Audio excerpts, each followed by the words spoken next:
Welcome to It's Upgrade Season, the only place to get raw and unfiltered advice on how to get your shit together 1 week at a time. I'm your host, Alexandria, and join me every Monday for The Upgrade and every Friday for The Wind Down, where I'm going to be answering your dilemmas. Small shifts, huge upgrades. Let's fucking do this. Jake, welcome back to It's Upgrade Season. Alexandria, thank you for having me. Great to be back. We didn't actually talk about what we meant to talk about in the last episode. I felt like it was a great episode, though. Great chats. Yeah, but amen. there was a distinct... Quite healing, you know, talking about it publicly. Publicly, it's just me, you and Logan. Oh, yeah. Well, I mean, talking as if... Everyone's going to hear. For the fans. For the fans, oh God. Okay, well, this is going to be a little bit juicier. Jake's already had to get changed once because he had his bondage shirt on ready for the sex chat. Yeah. That felt a little bit double, didn't it? I said it would be great for the reels, but he was having none of it. So, man's got his boundaries. So, what we were actually going to talk about was we went on would you say it's a tantric, what do they call it? Sacred sexuality? No, sacred intimacy. Sacred intimacy weekend together. And I thought it'd be really fun to do a deep dive of what we got up to. Oh my God, I'm cringing already because I'm thinking about some of the things we got up to. What we got up to, like what some of our biggest takeaways were. Yeah. I think the first thing that just makes me giggle talking about this is it was ran in a hotel in Austin on the top floor. And as you came in, they had signs, but they used the initials, didn't they? ASI. It said ASI. So it was a John Wineland and Kendra Kunoff. I always feel like I'm going to say that wrong. Who was epic. How cool was she? Yeah, she's a badass. She was insane. Like, she blew me away. I already knew John was amazing, but like she was really spectacular. And yeah, so we're in the hotel. We go for this weekend. Why did we sign up? I think it was because coming out of pregnancy and postpartum, we hadn't, although we'd been like deeply in that whole process together for the best part of like 20 months, right? Almost 2 years. Yeah. It wasn't necessarily a time of like we were doing a lot of stuff together, right? We were experiencing a lot and going through a lot together, but we weren't necessarily doing a lot for each other or like working on the relationship. Just the relationship itself was like, we were in it. Yeah, we were definitely just and that was like, you know, going at 100 miles an hour through these huge life changes. I mean, we also signed up to buy a house or build a house the week Leo was born. So life had just been very full on. Yeah. So this was a bit of time for us and also like we left Leo, you know, with a nanny. It was in Austin. So it meant we could leave for the retreat and come back to our home every day. Yeah. But we still got 3 days, 3 pretty full-on days of us just kind of closed off to the outside world, working on our relationship. Yeah, and we'd actually done one of these before online. So if anyone's listening, like, we'd love to do this, but I can't make it in person. We did it online, which was really powerful as well. We did a David Data and John Wineland one years ago when we were in Costa Rica. Yeah, 2021, wasn't it? Yeah, and that was a deeply healing. I mean, we opened up on the previous podcast. We have gone through shit in our relationship and we've had to rebuild trust and rebuild connection.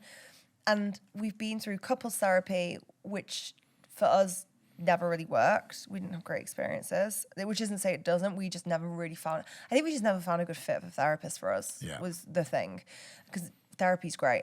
But the things that had really helped us actually were things like we did a session with Lacey and Flynn, who are incredible at this work. That was really powerful. We'd done this weekend online with John Wineland, David Data. And I think I just want to talk about that first of all, because the online in-person experience was definitely different. Yeah.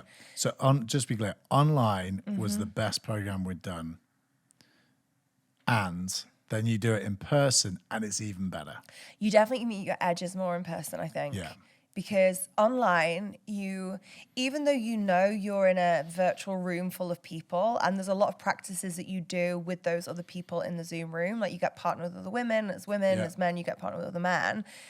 It's just different doing that stuff in a room Hugely, yeah. was, But like right next to other people. Yeah. Right next to them. But also the focus, I think, you can even sense it a little bit. You know, when you're online, you can just fidget a bit like, oh, I'm just going to grab a water. Whereas we sat in the room, just on the chair, in the middle of a group of people, all watching the front and the people speaking. Yeah. Like you can't fiddle or like look at it or whatever. You know, you're just in it. Yeah. So And I think there's a real focus you bring to it.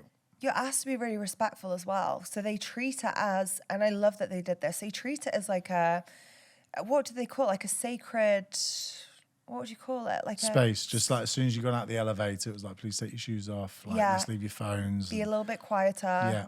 Yeah. When every time you enter the room, you're barefoot, you sage, Palo Santo, you know, there's like, it's like you're entering the church of intimacy. The temple. The temple, that's it. It's temple. Yeah. That was the word I was looking for. Right. It's got temple energy.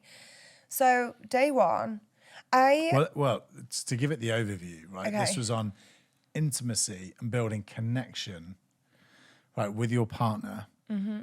The word sexual wasn't in the title. And arguably, although it was massively implied, I would say you could do the entire weekend without giving a huge nod to that. Like clearly you were I trying massively disagree, but I'm going to let you finish this. What I mean is like you were trying to, it was about desire, for example, right?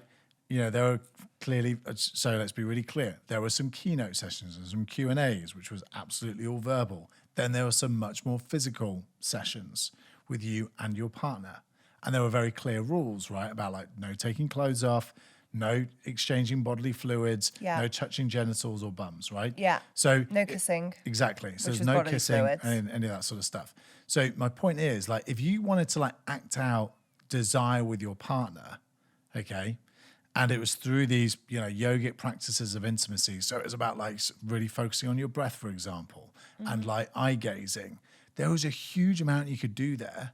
And clearly everyone was thinking sexually like, I Jake, can't wait one to of get the home. practices was act out your sexual fantasy. Yeah, it was act out your desire. Yeah, and like, but you weren't, it was like, what was your desire? Okay. And it was things like, I want to be like totally like consumed by my partner, right? Or I just want to be lost in them.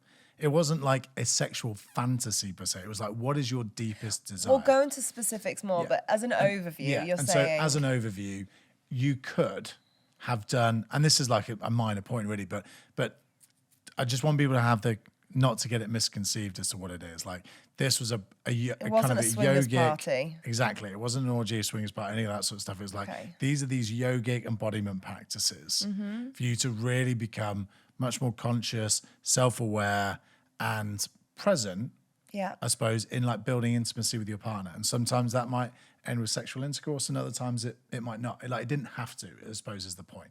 You could have done some of these exercises and then finished and be like, I'm really glad we did that together. And we didn't have to get naked and do a load of other stuff. So I won't call it a wild sex weekend then. It was unfortunately not a wild sex weekend. I think, I would also just say, though, it was the closest I've ever been to an orgy.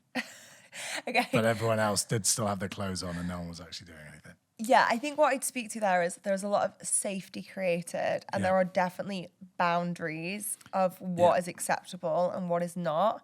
And everything is done within those boundaries. I don't think I would have, maybe this is my edge, I don't know. I don't want to attend an orgy. I wouldn't have felt safe if people were naked, kissing, all the rest of it. Like, it did feel, I personally felt safe in there. Let's get into like the specific, I feel like it will explain itself more through some of the specifics. So day one, we did, one of the first practices we did was touch how you want to be touched. So like making requests of each other and looking at how you derived enjoyment, because it's very simple to say that you derive enjoyment and pleasure from being touched the way you want to be touched, and the other person would derive pleasure and enjoyment being touched the way that they want to be touched. I think what was really interesting in going through this process was recognizing that actually you can gain enjoyment from touching someone else the way that they want to be touched. And also something that came up for me was I don't always enjoy being touched the way that I want to be touched, because there's an art to receiving. There's an art to softening and allowing yourself to receive. Yeah, and that was I forgot the lady's name. Betty May, is it? someone who did that something. wheel of consent, talking about, sometimes you can receive, sometimes you can give, sometimes you can serve, and sometimes you can, I forgot what the other one was, but it wasn't a zero-sum game, of like, if I'm giving you something, I must therefore be losing and you're winning. Yeah. Sometimes like, I can take great pleasure from doing something for you and being like, oh, I love doing that for you, right? And that was a win-win, right? So sometimes just receive, okay, and don't keep score. And then other times there'd be things that we both mutually love doing, etc. And so I think that, that was really interesting. That was definitely the first exercise. And we'll definitely find the name of that book and note it, because I think it was super. It was super powerful. Yeah. But I'm curious, like on a more personal level, was there anything that came? Because I know for me, I struggled in that. I loved giving to you, and I actually really found a lot of joy and a lot of pleasure in giving to you. But I struggled on the receiving end, because I know that's something that I get to keep working on. But like, I did actually struggle to receive and relax. Just to be clear, like for me, for example, it was like, having your like hands through my hair and stuff like that, wasn't it? But just so we can fill in the gaps for people listening and not aware. I think it's more fun. They can they can guess. I can't remember what I request. Mine was like a firm touch. Yeah. And this I think does lend itself well to like it not all being sexual. And I think there was something really beautiful about this. I think something that can be very off-putting around sex, particularly as a woman or for myself, is like the pressure for it to be sex all the time. And there was a real beauty in there wasn't the pressure for it to be sex or end up in. It was like if you just tap into what touch you want right now, what does that feel like? Yeah. So mine wasn't actually really like, I didn't want like a sexual touch at that time. We were very early on to the practice. I was exhausted. Leo had been ill for 5 days at this point, which is the context. We nearly didn't go. Yeah. We nearly didn't go to the whole weekend because he wasn't well. We made the call like the hour before. Our nanny arrived. He seemed a bit better. We did it. He loves our nanny. We'd gone. So I wasn't like, ooh, touch me up. I was like, I just want like a firm, loving kind of caress right now. Yeah. And I think yours was like hands through hair, kind of scratchy back. Yeah. But yeah. I think what was liberating there was knowing, it's just almost having that like mental model, right? Mm-hmm. To be able to say, okay, how do I explain this?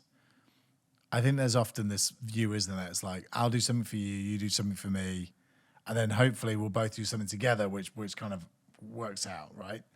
And this was just quite liberating, because it's like, we can think about this in this way whereby we can do all these things. I can do this for you, you can do this for me.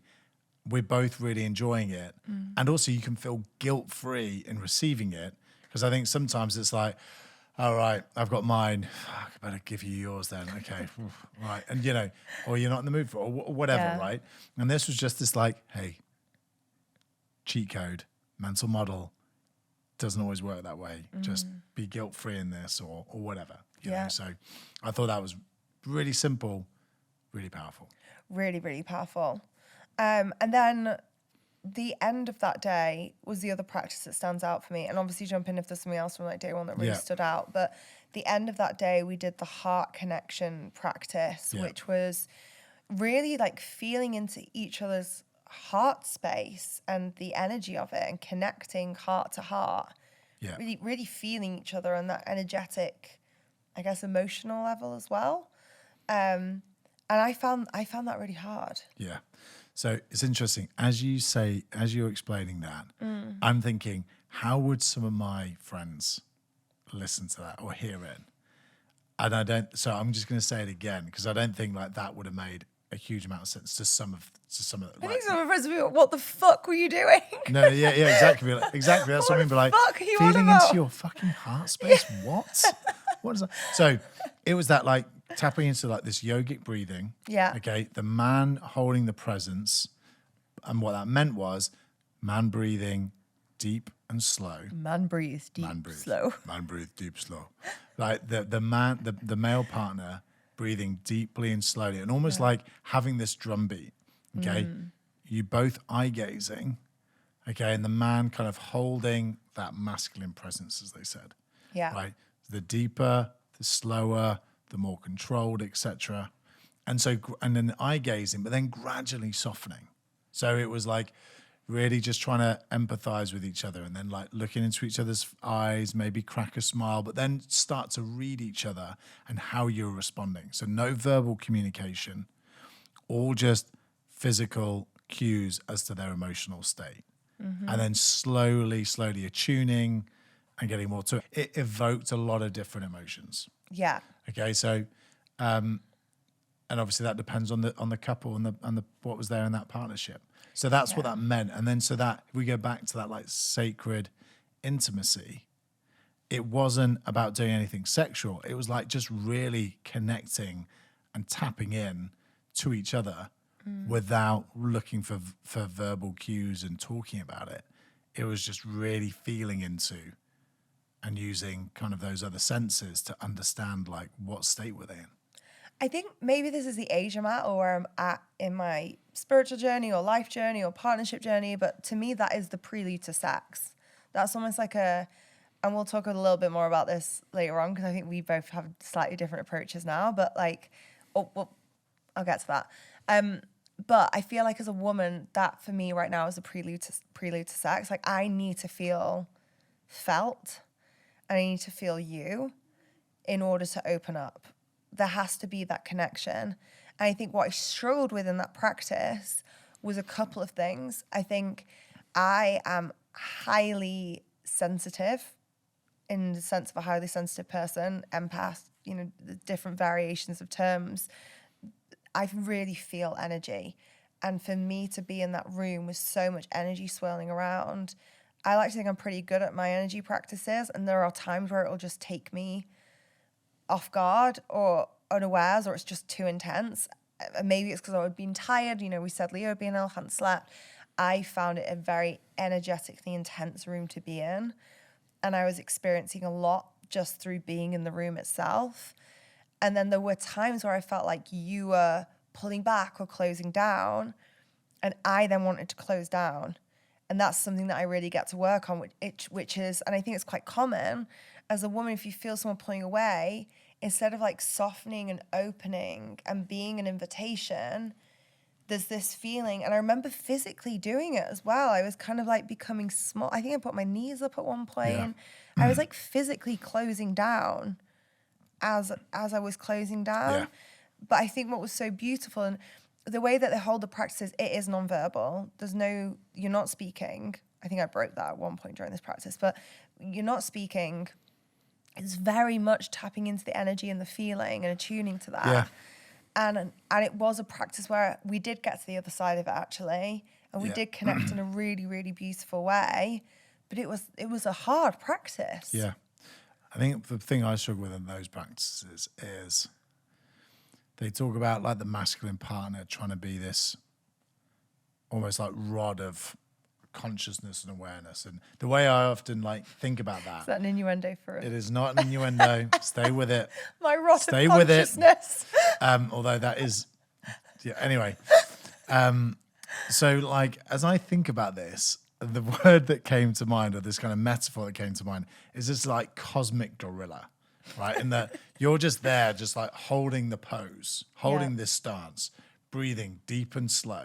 There's this like masculine presence, whilst the feminine is trying to like swirl around and flow and be this energy that's like, just moving around like a kind of stream, like a river going down, winding its path. And so sometimes you're there being like, looking at me and you're like, fucking hell, Jake, like fucking move or do something. And I'm being so rigid because I almost need to feel like I'm this like fucking warrior gorilla monk thing that just like doesn't move and is like, just tapped into the universe kind of thing, which isn't quite what the practice asks for. But there's that part of me emulating like be the cosmic warrior gorilla monk thing, right? So I get to work on that. I just want to caveat really quickly, and I'm jumping out before we jump back in, but we're talking a lot about masculine and feminine energies here.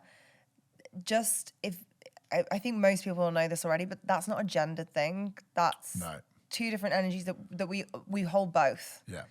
So when we're talking about this, we're not saying like, you're the man, you have to hold it all. And actually, there was a really beautiful conversation where, again, they were talking about, well, you might have a masculine energy body, but a feminine emotional body as a man. Or no, you could be a male physical body or a female physical body, but then have feel like the masculine partner, for example. Yeah. So it's not a heterosexual orientation per se. It can be anything. It's just to say those two energies were the opposite of each other. Yeah. And the relationship and the intimacy is likely to be better, more enjoyable, more synchronized if you've got polarity between the two energies rather than both of you being really feminine or both of you being really masculine. Yeah, 100%. Okay, so that was day 1. Yeah. We come back for day 2. Yeah. So day two took me by surprise a little bit because we came into this weekend to increase our intimacy together. Yeah.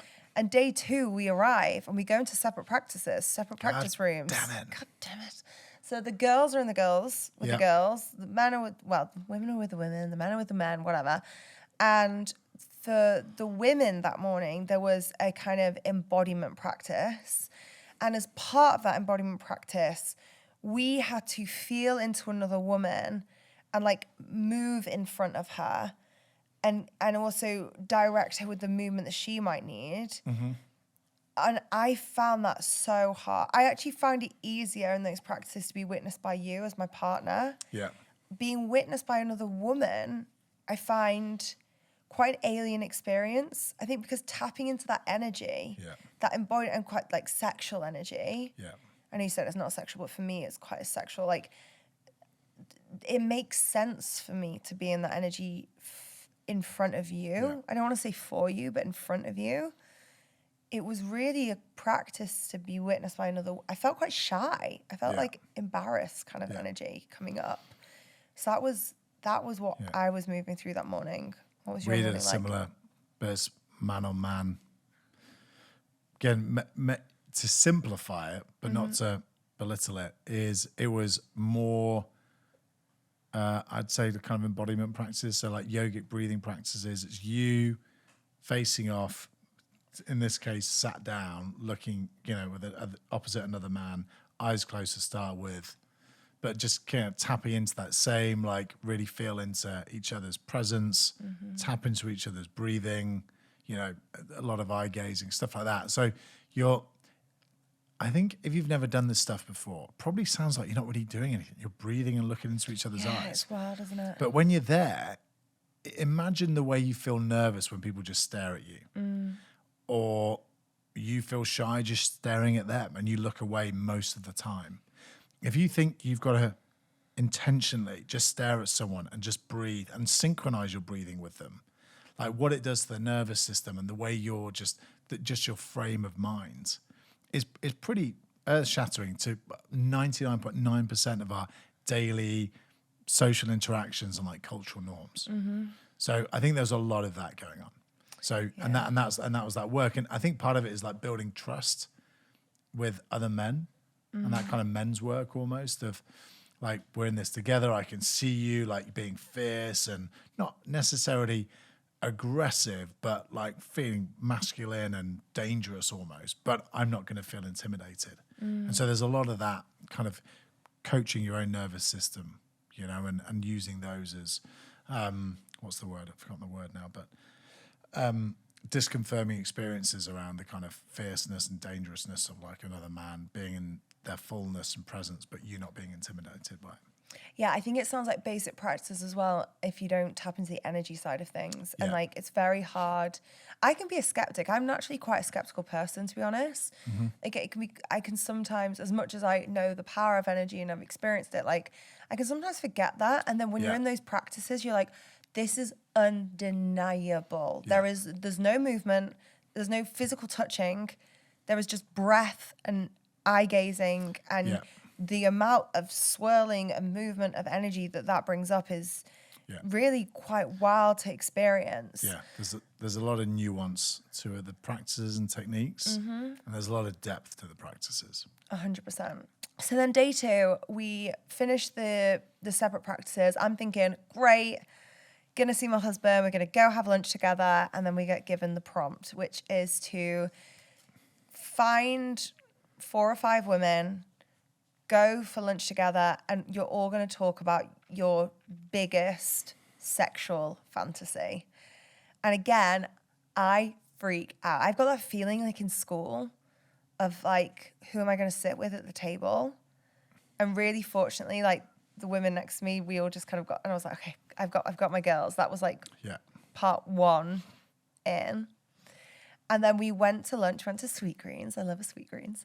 And it was hilarious because we were in the Sweet Greens and, you know, Sweet Greens is a kind of casual place.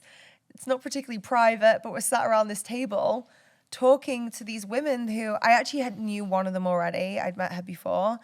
But like these other women I'd never met before, I'd literally met 2 minutes earlier. And we're talking about our deepest, darkest sexual fantasies.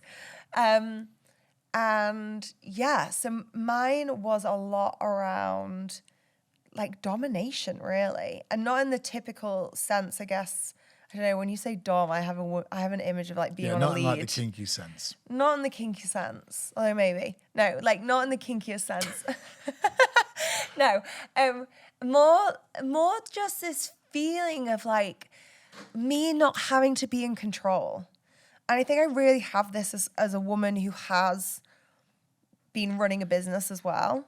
What are you going to say then? Control issues. No, maybe. We can talk about that after. No, but running a business, I have to make decisions. I have to be, and I think I have had a lot of control in our lives as well. Not in that I'm controlling, just as in, I think I have dictated a lot, like where we've lived and things that we've done quite often. And I think there's been a real craving for me to really like release control and surrender and allow you to be in control. And then I'm going to skip to a later thing because I think it helps it make more sense, which was we then go back into the same group a little bit later on and we're told to kind of refine this into a one-liner.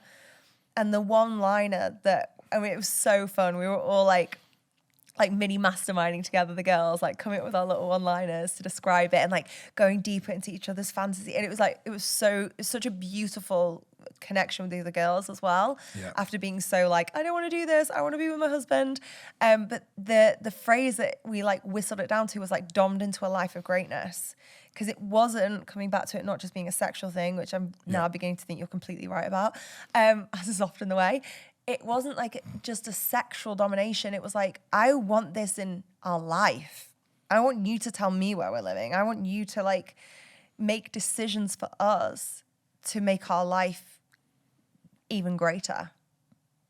Yeah. Which is handy because I happen to want to make those decisions.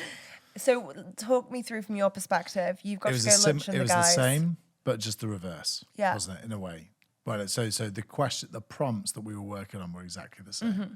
It was think about this deepest desire, and then typically, again, if we go back to that concept of the polarity between masculine and feminine, if you're adopting a more feminine approach, hopefully, I'm adopting a more masculine approach, so that the yin and yang works, and I've forgotten exactly what mine was, but it was essentially the opposite of yours, which is perfect because then that's me saying, I want to just, not in a dominating way from a kind of egotistical point of view, but it's like, I want to provide structure and safety for my family and my life, right? And you want to feel safe in those decisions that I'm making. So the two kind of go hand in glove. So that is the, don't bring the rod of consciousness into this. So that is, so they were the more psycho-emotional elements of that practice, right? Sometimes in groups, sometimes individual kind of reflection and journaling practices. Yeah. And then we'd go on to the embodiment exercises after, which is like act that out, right? Okay, so with this, there's polarity created, I think, through the container, and that you don't see each other all day, really. Yeah, so you're missing each other. And also, I have no idea what Jake's fantasy is. Yeah. He has no idea what mine is. No. And you don't share it until you're literally about to go into the practice. Oh no, you're in the practice, sorry. So the first time Jake hears mine, we are in the practice, and the practice is then act out this sexual fantasy, the embodiment of it, Yeah. not do sex acts. But it's just not. to clarify. But it's not. They didn't use the word fantasy. What do they use? It was desire. Okay, I keep So saying it's not fantasy. like, oh, I want to dress up as a nurse or something like that or whatever. Like that is a fantasy. Okay. This was this deepest desire, and it was like, I just want to be domed into greatness, for example.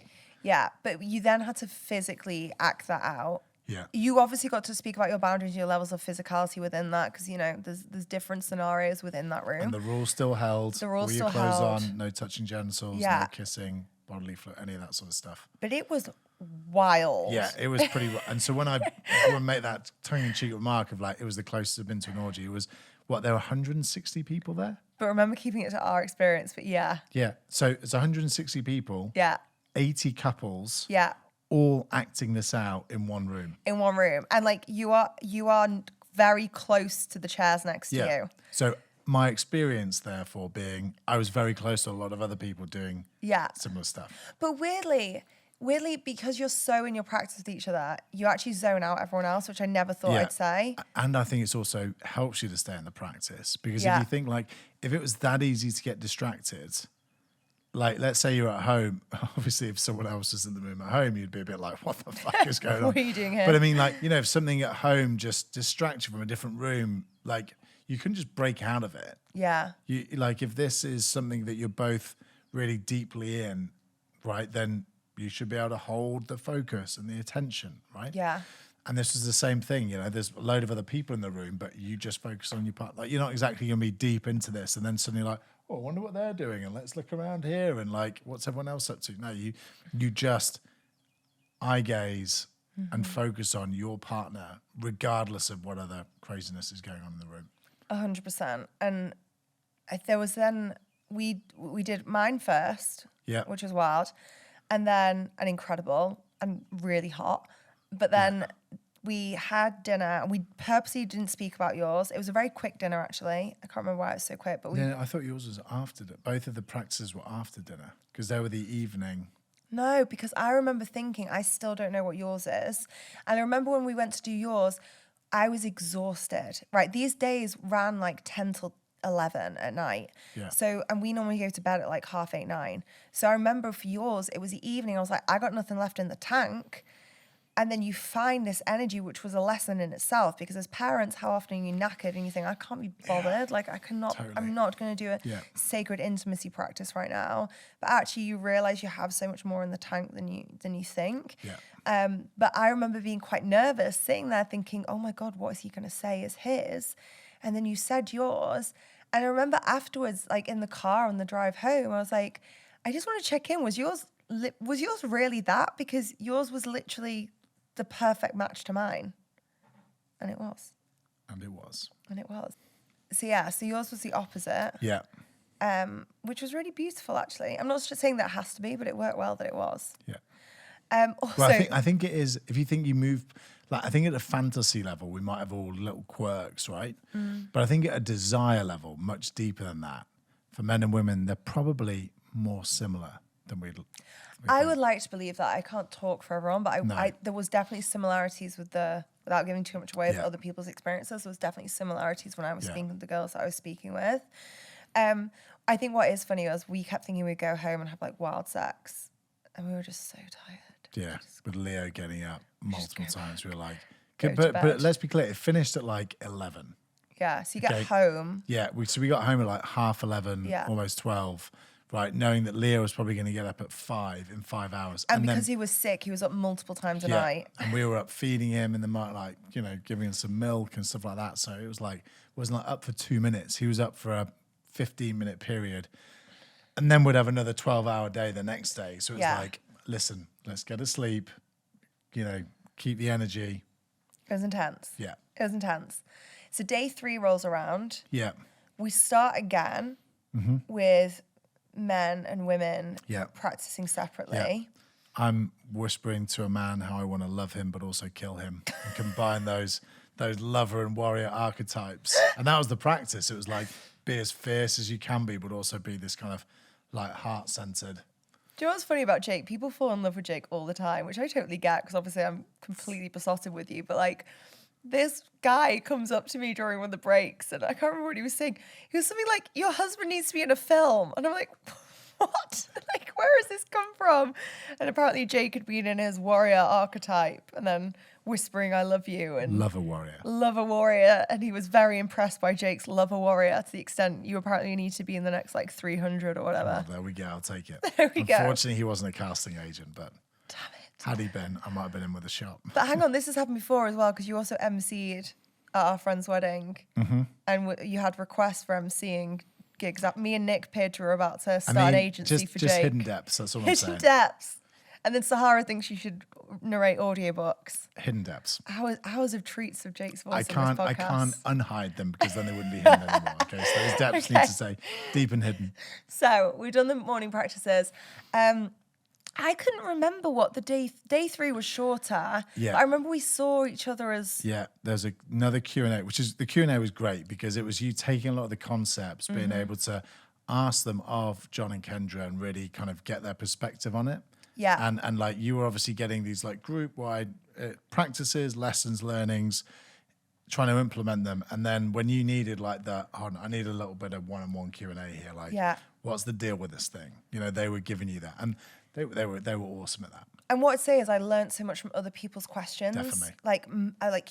And there's just one thing that I want to mention from the Q&As that really stood out to me because I've shared this with a few friends since. This was actually a reflection from one of the participants, but and I really feel like this is non-identifying, so I can kind of share this. But she said she realized through one of the practices that trust isn't just something that is, it's a choice. She phrased it much better. I don't know if you can remember how she phrased it, but it was this idea of, I think we often try and grasp onto trust in a relationship as something that's there that we can hold on to. And I've definitely struggled with this in our own relationship of like needing to relearn to trust or deepen trust and being like, where is trust, as if it's this thing I can access, instead of realizing actually trust is a choice that I make moment to moment in our connection. Yeah. So we did the Q&As, that was amazing. And then what was the last practice? The last practice was like the culmination of the other ones. Right. So it was like acting out the desires, but also building on some of the kind of practice, the individual, you know, masculine only and feminine only practices we did in the morning. Yeah. Yeah. And that was obviously the shorter day. So it wasn't like it was, that was done at 10 o'clock at night. That was like whatever, 4 p.m. kind of thing. So. But the thing I remember is you going old in front of my eyes. Yeah, that was wild because you did the same thing. Yeah. So it was like your eyes just wrinkled in this like time lapse. Yeah. To you being like an 80, 90, 100-year-old woman. Same. And we hadn't taken any mushrooms. No mushrooms. No, nothing. Just high on love. Sexual energy. High on love and life.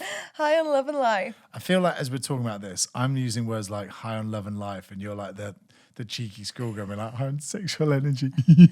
I do think that is us a little bit though. Mm-hmm. Like I do think you're actually but hidden depths. Hidden depths. I was gonna say like more deep in some ways.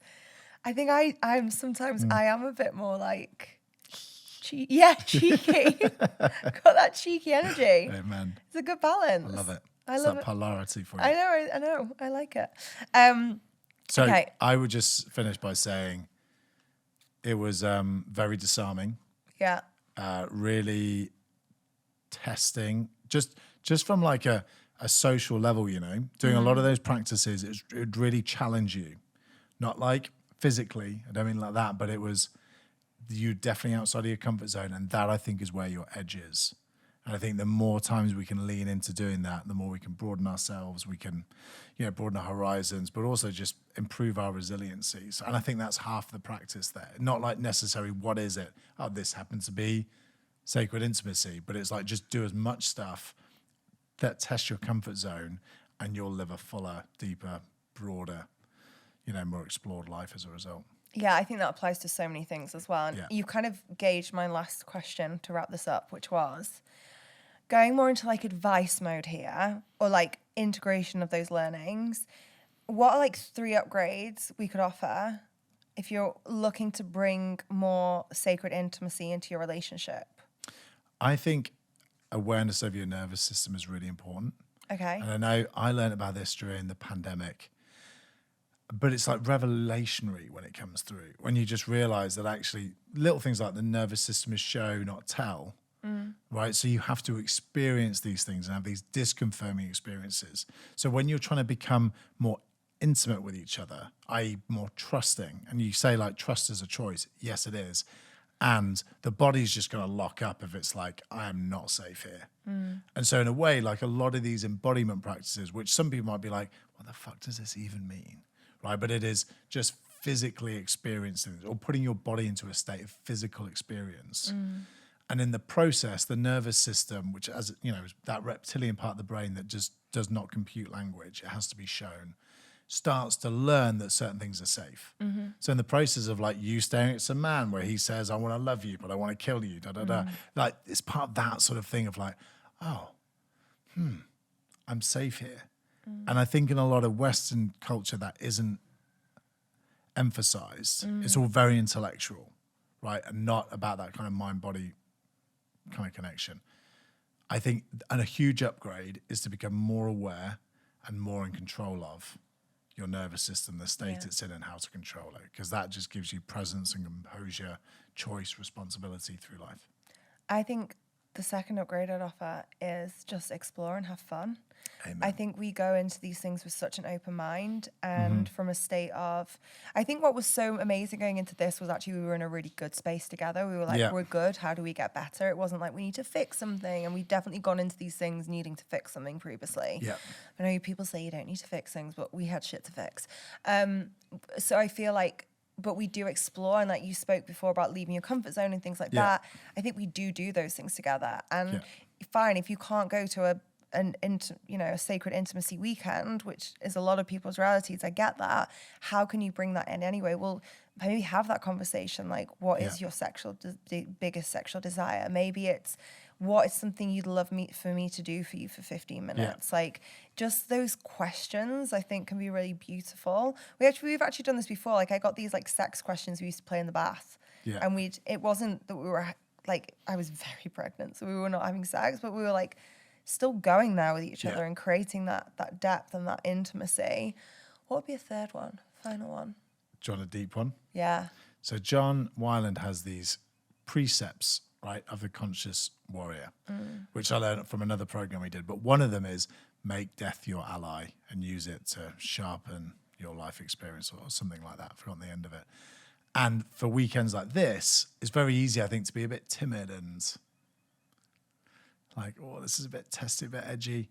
But just, and we were kind of talking about it at the time, like, experience these things with a curiosity as if it was the first time you've ever done it. But like live it fully as if it's the last time you're ever going to do this thing, or it's the last thing you're ever going to do. And I think stuff like this weekend, more so than just life in general, but no reason why you shouldn't do this for life in general, is just have that beginner curiosity and mindset, but also just that this could be the last thing I ever do kind of intention to it, and just be like, fuck it. You know, let's just go all into these practices. What's the worst that's going to happen? A load of people who are making exactly the same mistakes as me are going to say, oh, yeah, we made exactly the same mistake. No one's going to laugh at you. No one's going to think less of you. Like, this is a safe space as soon as you choose to step into it with that intention to do the same thing that everyone else does. I love that. Thanks for coming on the podcast and talking about this. I feel like this was a little bit edgy in itself, but you went there, and I'm always so grateful you'll go there with me. Amen. And you dropped so much wisdom again. Make death your ally. Make death your ally. It's The Last Hour of Energy. I love that book. You still need to read it. I think you'll love it. Epic. I love you. Love you.